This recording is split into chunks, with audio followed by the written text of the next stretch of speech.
Magandang umaga, ngayon po ay araw ng Huwebes, April 18, 2024. Update po muli sa lagay ng panahon.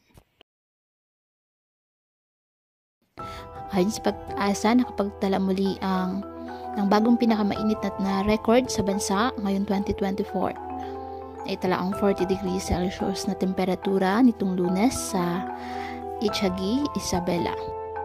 Ayon sa Pag-asa, ridge of high pressure area ang nakaka-apekto ngayon sa eastern section ng northern at central Luzon. Ngayong araw, halos buong bansa po ang makakaranas ng maayos na panahon maliban sa ilang lugar na posibleng magkaroon ng light to moderate rains ayon sa Pag-asa. Dahil naman sa localized thunderstorms. Kaya patuloy pa rin po natin na pinag-iingat ang ating mga kababayan sa banta pa rin po ng mga pagbaha at pagkuho ng lupa, lalo na kapag may malalakas na ulan. At ugaliin na magdala palagi ng payong o kahit anong pananggas sa ulan o di kayo po ay sa init ng araw kapag lalabas ng ating mga tahanan. At yan po muna ang update sa lagay ng panahon ngayong araw. Muli patuloy po tayo na mag-ingat at palaging tandaan, God loves you. Stay safe and God